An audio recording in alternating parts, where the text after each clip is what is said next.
যুবক এরে যদি 100 কোটি নারীও উলঙ্গ করে দেখায়, কসম আল্লাহর এই জানোয়ারের তৃপ্তি হবে না। কিন্তু একজন পুরুষ 70 বছর 90 বছর একজন হালাল স্ত্রী দিয়া তার জিন্দেগি কাটায় ফেলে। হালাল তৃপ্তি দেয়, হারাম কি দেয় না। আল্লাহ আমাদেরকে বুঝ দান করেন। অতএব আখেরাতকে বাদ না দাও। যুবক বন্ধু তুমিও না, বুড়া বাপ আপনিও না, পর্দার আড়ালের মা বোন আপনারাও না। আল্লাহ আপনাদেরকে তৌফিক দেন, আল্লাহ আপনাদেরকে কবুল করেন। এই আয়াতগুলোতে আল্লাহ আখেরাতের কথা বলছে। আমি শুধু এক টানে তর্জমা বলছি। লা উকসিমু বিয়াউমিল কিয়ামা, আল্লাহ বলেন আমি কসম করছি কিয়ামতের দিনের। ওয়ালা উকসিমু বিন-নাফসিল লাওয়ামা, সাথে সাথে আমি আল্লাহ কসম করছি ওই অন্তরের, যেই অন্তর মানুষকে গুনাহের কারণে তিরস্কার করে, নেক কাজে উৎসাহিত করে। সুবহানাল্লাহ। আয়াহসাবুল ইনসানু আল্লান নাজমা ইজামা, আল্লাহ বলে মানুষ তোমরা কি ভেবেছ, তোমরা কি এই মনে করো আমি আল্লাহ কবর থেকে ছড়িয়ে ছিটিয়ে যাওয়া হাড্ডি গোশত যেগুলো ছিন্ন ভিন্ন হয়ে নিঃশেষ হয়ে গেছে, আমি সেগুলোকে একত্রিত করতে পারবো না? সুবহানাল্লাহ। আল্লাহ বলে বালা কাদিরিনা আলা আন নুসাব্বিয়া বানানা। এক মিনিট, এই যে ফিঙ্গার দেয় যে বোঝেননি, ফিঙ্গার নেয় না, ফিঙ্গার এই এতটুকু জায়গার মধ্যে 800 কোটি মানুষ যদি ফিঙ্গার দেয়, এই জায়গা একরকম একই সাইজের এই বৃদ্ধাঙ্গুলির এটা, কিন্তু 800 কোটি ফিঙ্গার ভিন্ন ভিন্ন। আচ্ছা এই এদুর জায়গার ভিতরে 800 কোটি ডিজাইন কেমনে করলো? বুঝেন না কথাটা? জায়গাতেই করবে। এটার ভিতরে আপনি কয়টা আঁক দিয়ে কয়টা আলগা আলগা করতে পারবেন, করেন না আপনার 30টা নাহলে 300টা। 800 কোটি কেমনে করলো? ফিঙ্গার, এই ফিঙ্গার এটা এখানে। আমাকে হাজি মহিলা হারায় গেছে, বেডি রোমের থেকে চলে গেছে মক্কা শরীফ, কিচ্ছু নিছে না, কারণ কোনো কাগজ বেডি পাই না হারায় গেছে। রাত্র 11টা বাজে মহিলারে মোয়াল্লেমে গিয়া ঠিকই সৌদি আরব মোয়াল্লেম অফিস থেকে নিয়ে আসছে। কেমনে আনলো? ও ফিঙ্গার দিছে আর বেডির পুরা ঠিকানা পেয়েছে। বুঝলেন? ওই এয়ারপোর্টে না কি নিছে? ফিঙ্গার দিছে।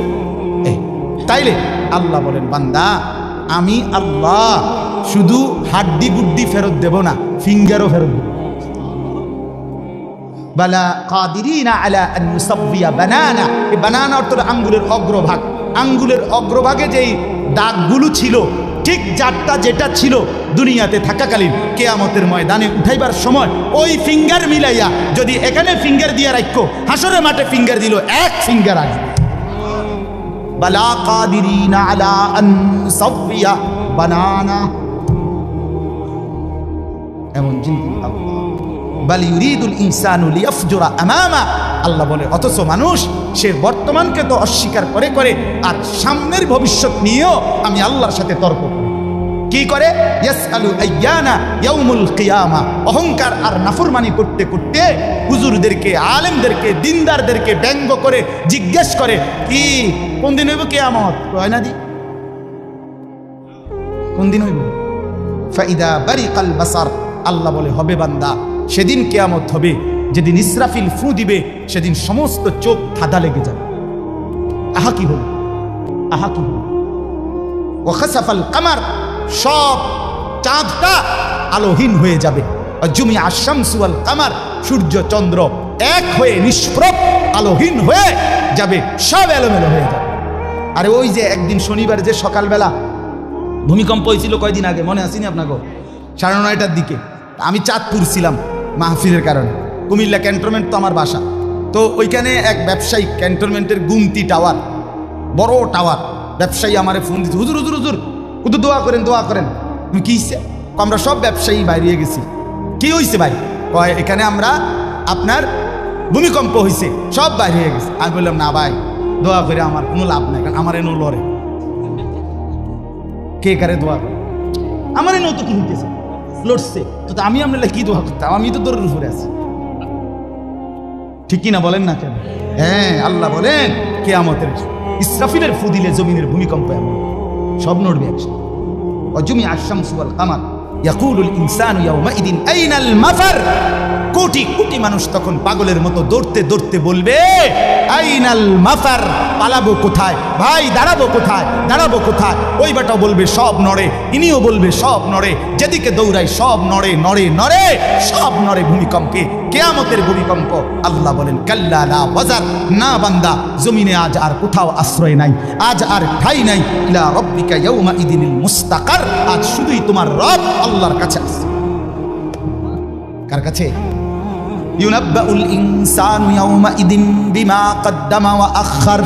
এবার আল্লাহ বলেন আজ আমার কাছে ফিরিয়ে নিয়ে কিয়ামতের ময়দানে প্রত্যেককে জানানো হবে তুমি নিজের হায়াতে যা কিছু আমল করেছো, আর তোমার পরে তোমার নামে যা কিছু আমল চলেছে সব কিছু তোমাকে জানানো হবে। তুমি করেছো এই, তোমার নামে চালু ছিল এই, আমি করেছি নামাজ এত ওয়াক্ত, আমি মসজিদে দিয়েছিলাম তো সেই মসজিদে নামাজ হয়েছে এত ওয়াক্ত। আল্লাহ বলেন তোমার নিজের নামাজ, এটার নেকিও তোমার, ওই মসজিদে যে সহযোগিতা দিয়েছিলে সেই নামাজগুলোর সওয়াবও তোমার নামে দেওয়া হবে। এবার সুবহানাল্লাহ কইছেন না, নাউজুবিল্লাহ লেখা রেডি হয়। তুমি যে দেখছো টেলিভিশন, এগুলার গুনাও লেখা হবে। তোমার যে বউ বাচ্চার জন্য রঙিনটা রাইখাইছো টেলিভিশন, তারা পরবর্তী এই টেলিভিশন যেই 20 বছর দেখছে এইটার সমস্ত গুনাও তোমার নামে লেখা হবে। সমান সমান হয়েছি নি? সুবহানাল্লাহ নাউজুবিল্লাহ। এবার আমরা বুঝ করে আমনে লেগে কিচ্ছু আটকাবে না, কেউ না, নাফরমান দুনিয়া, দুনিয়া ধোকা, দুনিয়া ধোকা। এই আজকাল জানাজার দিন আমনের ফুদ বৌজি তারা যে কাঁদছিল সকাল থেকে, কান্দা কাইটা দাফন কইরা ঠিকই মাগরিবের পরে তারা ভাত লইয়া বই। হ্যাঁ হ্যাঁ, মাগরিবের পরে হেরা ভাত খাইতে বই, আর আত্মীয় স্বজনে যাইতে ধরে খাবায়। আরে যে কান্দাটা কাঁদছো আরো দুটা ভাত লো, আরো এক টুকরা গুস্ত লো। কিসের কান্দা? ধোকায় না, দুনিয়া ধোকায় না। আমার আখেরাত আমার, আমার কবর আমার, আমার মালিকের সামনে আমাকে দাঁড়াইতে হবে। এই জন্য দোস্ত আমার এমন দুনিয়া না চাই যে দুনিয়া আল্লাহ ভুলায় দেয়, যে দুনিয়া আখেরাত ভুলায় দেয়। এমন কামাই করা না চাই যে কামাই নামাজ ছেড়ে দিতে হয়। কেন ছাড়বেন নামাজকে? দুনিয়া করেন, কোনো মানা নাই। আল্লাহ তাআলা দুনিয়া বাদ দিতে নিষেধ করছে। দুনিয়া বাদ দিলে আপনি নেক আমল করবেন কেমন? দুনিয়াতে না থাকলে আপনি সেজদা দিবেন কেমন? শরীর সুস্থ না থাকলে আপনি নামাজ পড়বেন কেমন? হ্যাঁ, তাইলে দুনিয়া অর্জন করতে, কামাই করতে নিষেধ করে নাই, আল্লাহকে ভুলতে নিষেধ করছে, আখেরাত ভুলতে নিষেধ করছে, হারাম করতে নিষেধ করছে। আল্লাহ বলছে হালালের মাধ্যমে বান্দা আমি তোমার সমস্ত জরুরত পূরণ করতে সক্ষম। সক্ষম কিনা বলেন না? সক্ষম। বছরের পর বছর অসংখ্য মানুষ হালালের মাধ্যমে দুনিয়ার জরুরত পূরণ করছে। আল্লাহ আমাদেরকে বুঝ দান করে। আমার নওজোয়ান সাথীরা, আমার বাপ, আমার ভাই, আমার বন্ধু, নিজের দিকে নজর দেন, ছেলেটার দিকে নজর দেন, মেয়েটার দিকে নজর দেন, আখেরাতের ফিকির করেন।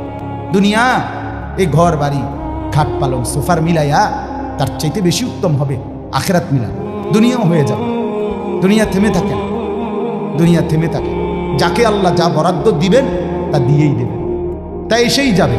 কসম আল্লাহ, আপনি শুয়ে থাকলেও আপনার জন্য বরাদ্দকৃত রিজিক এসেই যায়। আপনি যদি বলেন না পরিশ্রম না করে তাহলে আমি শুয়ে থাকি, আসুক। না না, তকদির এভাবে লেখা, সিস্টেম আল্লাহর পরিচালনা। আমনে কাম করতেন না, আমনের 14 গোষ্ঠী কাম করেন। আর উনি কাজ করতে চায়, ওই সুযোগ পাচ্ছেন।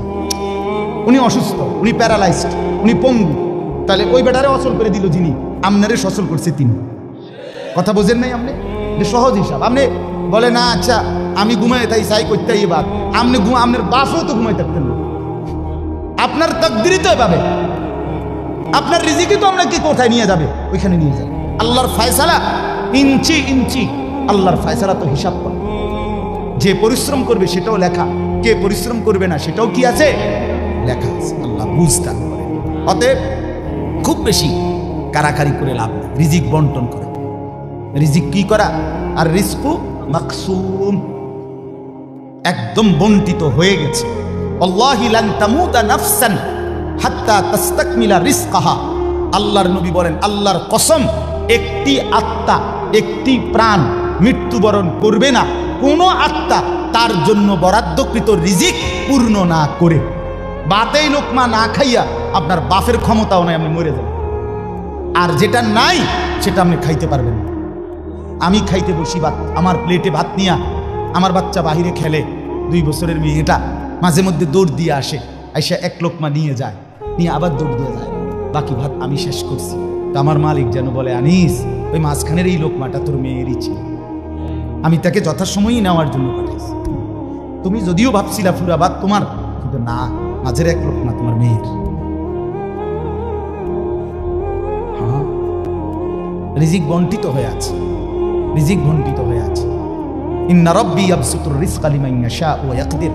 আল্লাহ বলে, বান্দা আমি যাকে ইচ্ছা রিজিক বেশি দেই, যাকে ইচ্ছা রিজিক কমিয়ে দেই, এটা আমার ইচ্ছা, আমার ইচ্ছা। বিশ্বাস, এ এক বিমানে বিদেশ গেছে, একই কোম্পানির চাকরি করে, এক রুমে থাকে 16 বছর।